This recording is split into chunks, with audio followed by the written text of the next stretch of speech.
If you're a Christian dad who feels like work keeps following you home and your family just gets the leftovers, this episode is for you. I want to help you become more present, more calm, and more connected at home, even when work has taken a lot out of you. I'm Dan Hayden, and this is the Positive Legacy Podcast for Christian Fathers. This week's episode is titled How to Leave Work at Work and Be Present at Home. Now, if you're wondering if this podcast is for you, let me help you out. This podcast is absolutely for you if you're a Christian dad who loves your family, you work hard, and you genuinely want to be more present and more patient and stay more connected at home. It's for you if you're tired of bringing work stress, pressure, or emotional leftovers into your marriage and parenting. It's for you if you know you're not at your best at home and you want practical help changing that. That is what this episode is all about. Because a lot of dads, we're physically home, but we're not really home, right? Your body may come through that door, but your mind is still at work. Your mind is still in a meeting. It's still trying to answer those emails. Your mind is still in the problem you just couldn't solve that day. And your mind is still in the pressure that you're carrying about stuff like money or leadership or deadlines or what tomorrow requires, right? I think I said it last episode. Work is always going to be there. There's always work to be done. But sometimes we just can't turn our work brain off. And our families can feel it. They may not know how to name it, but they know when dad is here and not here. That is the tension I want to stay with. Not because you don't care. And in fact, if you're listening to this podcast, is clearly it's the opposite. It's that you care deeply and you work hard and you want to provide and you want to show up well. But by the time the work is done or, done enough for the day, again, it's always going to be there. You don't always have much left. So you come into the house mentally just scattered and emotionally tight and, often spiritually unavailable. And then the people you love the most, they just get whatever energy remains. And sometimes, and it's not a whole lot. Hey, so if that's you, I want to say two things right away. First, you are not alone. And second, this can absolutely change, not by accident and not by guilt, but by awareness, intention, and practice. One of the patterns I see all the time in coaching is that dads think the problem is the work itself. And sometimes work really is too much. Sometimes the schedule really is unsustainable. And sometimes boundaries really do need to change. But a lot of times the deeper is not just the work. It's not just that the work is demanding. There's just no transition. There's no handoff or reset. There's no moment where you actually leave work mentally in your mind and you enter your home, like relationally. So work just bleeds forward. You may, maybe you work from home and you can shut that laptop, but and head downstairs, but you don't always shut off the internal pressure. You walk into the kitchen, but you're still solving problems in your head. Your kid starts talking to you and your nervous system just treats it like it's just one more demand. Again, not because you're a bad dad. You're not a bad father. It's because pressure has momentum. And if you do nothing to interrupt that momentum, it will carry straight into your home. I've coached dads who work in offices, dads like me who work from home, dads in high pressure, leadership roles, dads in ministry, dads in sales, and dads in blue collar jobs, that have unpredictable schedules. The details may change, but the emotional pattern is often similar. They come home exhausted. Their wife is also carrying a lot. We talked about that last week. Their kids, they want their attention right now. And inside, dad feels like he's already at capacity. And that's a dangerous moment. Because if you are overloaded and untransitioned, you haven't been able to sort of, again, make that reset, your family can start feeling like just one more problem to manage instead of the people, you most want to love well. That's the part I want to help you catch. For some dads, this looks like irritability. You walk in and just immediately start correcting. Why are there shoes here? Why is this kitchen a mess? By the way, I would stay away from that one. Why is the volume so high? Why is nobody ready? For others, it looks like withdrawal. You just grab your phone or you disappear into the garage, crack open an adult beverage and just sit down, but you're unavailable. And you tell yourself you just need a minute. But that minute becomes, the rest of the evening. For some of us, maybe it looks like just sort of a half present. You're physically in the room.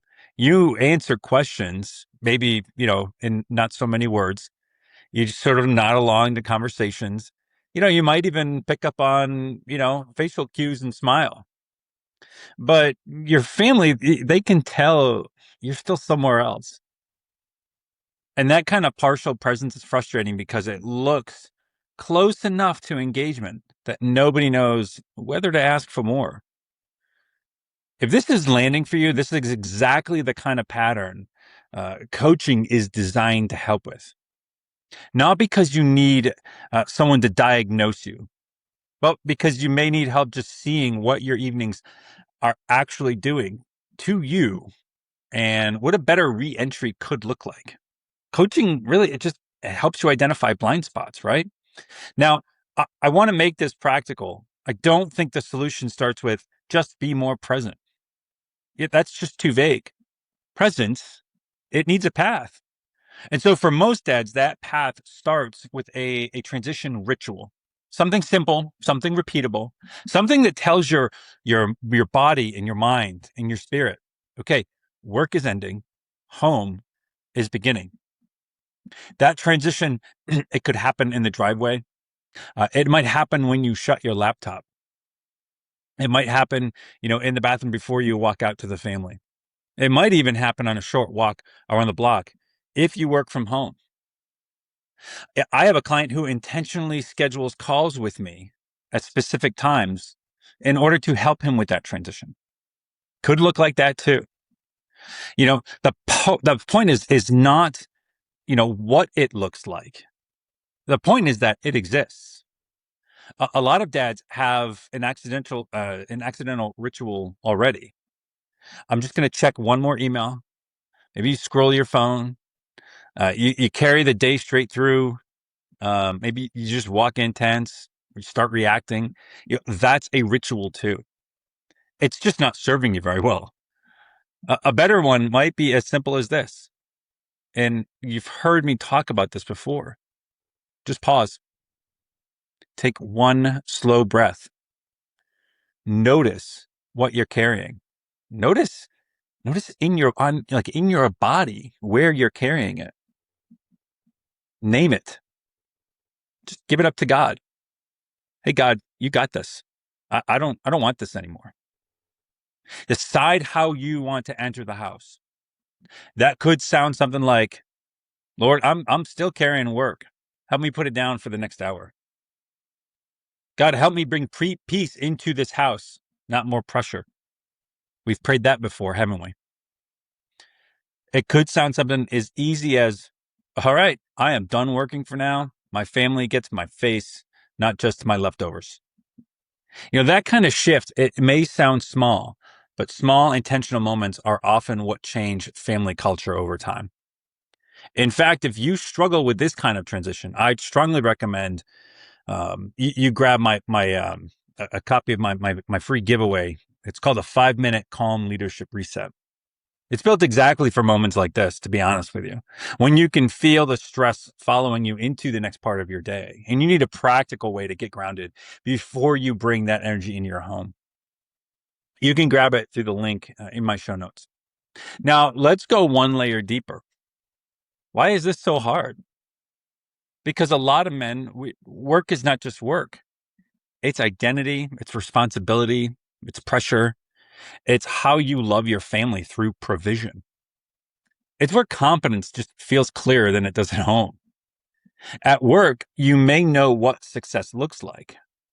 At home, the needs of your family, they just keep moving around. At work, you feel respected. At home, someone is crying because their sibling looked at them weird. In the army, I carried a lot of sort of authority with me. I could tell a lot of people what to do and they had to do it. And I come home and I get a 6-year-old who refuses to eat, peas. That's humbling. And that shift is abrupt. So if you don't consciously retrain your attention, your mind is just going to keep drifting toward the world where you feel the most in control. And especially if you're in like a leadership role, that's work. That is one of the hidden reasons that work follows men home. Not because they love their jobs more than their family, but because work often feels just more manageable than family life. If that's true for you, it's worth telling the truth about it, not shamefully, honestly. Because what you can name, you can start to change. One of the phrases I come back to with dads is this: your family does not need your perfection. They need your presence. Not endless availability, not 24/7 emotional performance, but real availability. Can your kid get your eyes just for 60 seconds? Can your wife tell whether you're actually with her?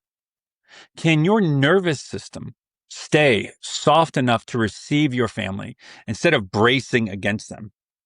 Look, I would come home to a house with 4 young kids, and that was not always the easiest thing to do. Sometimes I would just take a deep breath and just say, I don't know what awaits me behind that door, but I better be ready.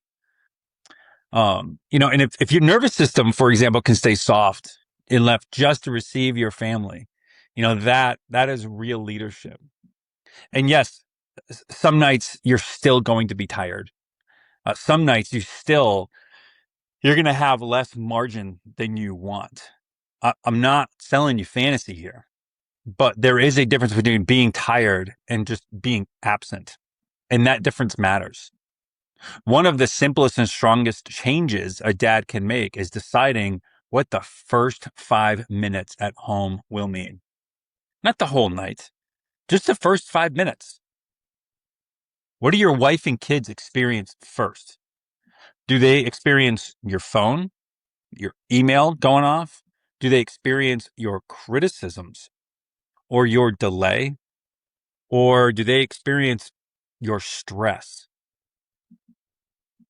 That may be one of the most important 5-minute windows in your whole day. You do not need to become a Disney dad at the front door. Although I really like Disneyland, by the way, but I think you get what I mean.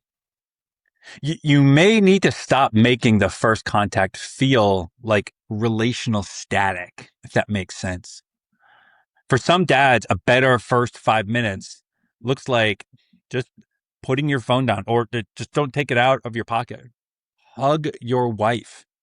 That is something that every single time one of us comes home, that's the first thing we do. We don't always get it right, but consciously, that's the first thing we do. We go up and we hug each other. Make eye contact with your kids. That's not hard. Ask one real question and just sit down and relax before you start to evaluate everything. Just be frank. Hey, I'm glad to see you, before you say anything corrective. That's not complicated. It's just intentional. And if you're hearing that and realizing you almost never crossed if you never crossed a threshold that way, that's not a reason to beat yourself up. Please don't do that. That is you identifying a place to begin. This is also where your marriage matters. Because if your wife has been carrying the emotional and logistical weight of the house all day, again, we talked about it last week, your re-entry matters, not just to the kids, but to her nervous system as well. She is not just wondering, is he home? She's also wondering, is he available? Is he going to be able to, be a partner with me tonight? She's wondering, is he with us? She's wondering, can I exhale a little now, or do I still have to carry all of the emotional weight myself? That is why staying present at home is not just a fatherhood thing. It is a marriage skill as well. And if this is an area where you and your wife just keep missing each other, where you come in tired, she's already depleted, and the evening just starts with friction instead of partnership. Again, that is exactly the kind of thing I help dads work on inside our coaching conversations. Not by handing you cliches, but by helping you look honestly at the pattern and build a better one. Okay, quick word from our sponsor, because as always, we do have to pay the bills. And as you may have guessed, yes, I am still the sponsor. If work keeps following you home and you're tired of your family getting the leftovers, I can help. I coach Christian dads who want to become calmer, more present, and more connected at home. If that's you, book a coaching session with me through the link in the show notes. And yes, if it's a good fit, I'll also tell you more about my signature coaching program, Positive Legacy Academy. Okay, back to it. Hey, here's something else that matters. Presence is not only about stopping bad patterns, it's also about building better ones.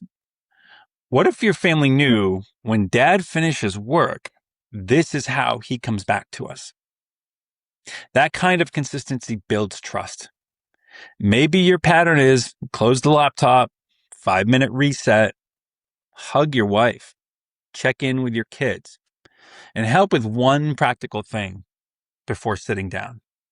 Because trust me, just like there's always work to be done at work, there's always work to be done at home.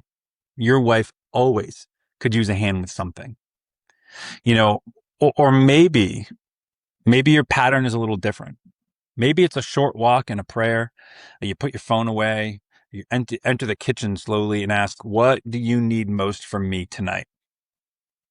Maybe it's you just sit in the car for 2 minutes and breathe and you just release work. Walk in like a man who knows where he is. That kind of rhythm matters because it teaches your body and your family that dad does not just appear physically. He arrives here relationally as well. And that's really often what's missing. Now, I also want to say this to the dad who works from home, like I do, because that is its own challenge. When you work from home, the line between work and family can really disappear quickly and completely if you let it. The laptop is always right there. The unfinished task is right there. The call can always happen. The temptation to drift back into work mode is constant. That means you may need an even more deliberate shutdown ritual than the guy who's driving home from an office. If you work from home like I do and you feel like you're always blending instead of transitioning, that's no trivial thing. And that needs attention. And if you want a simple starting point and grab the 5-minute calm leadership reset. It's a very practical next step if you know your stress has momentum and you need a way to interrupt it. Here's a challenge for you this week. I do not want to try to overhaul your entire evening routine, but I do want you to choose one thing. Design your re-entry. Pick one simple transition ritual you will use before engaging your family. Again, maybe it's 1 minute, maybe it's 5. Maybe it's one breath and one breath prayer. Maybe it's phone down before the front door. Maybe it's hug before criticism. I also probably wouldn't follow up a hug with criticism. But I think you get the point. But I need you to decide it in advance. Then I want you to ask yourself a couple of things. What do I want the first 5 minutes of my evening to feel like for my family? What do I need to put down before I walk in? And lastly, what would being present look like tonight? Not ideally, but what would it actually look like? Okay, that's enough to start. If this is you, if work follows you home, your family gets the leftovers and you want to change that, I can help. booking a coaching session with me through the link in the show notes. That session has one job: to help you get clear on the pattern that's keeping you unavailable at home and what your next step needs to be.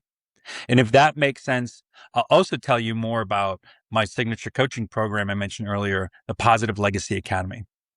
That could be a natural first step. And whether we decide to work together or not, you're still going to be a much stronger and well-equipped dad coming out of that call anyway. You don't need to keep guessing your way through all of this. Inside my Positive Legacy Academy, this is the kind of thing we work on in real life: how to leave work at work, how to create a healthier re-entry at home, and how to become more available for your wife and your kids. And frankly, how to lead your family with calm and intention instead of your mental leftovers. You can book that coaching session through the link in the show notes. Hey, work may always ask for more. In fact, I can guarantee work is going to always ask for more. But your family still needs the real you.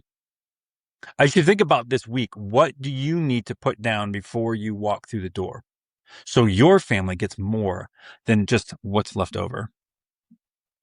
Until next time, stay rooted in grace, stay steady in mind and spirit, and keep building your positive legacy one small intentional moment at a time. Talk again next week.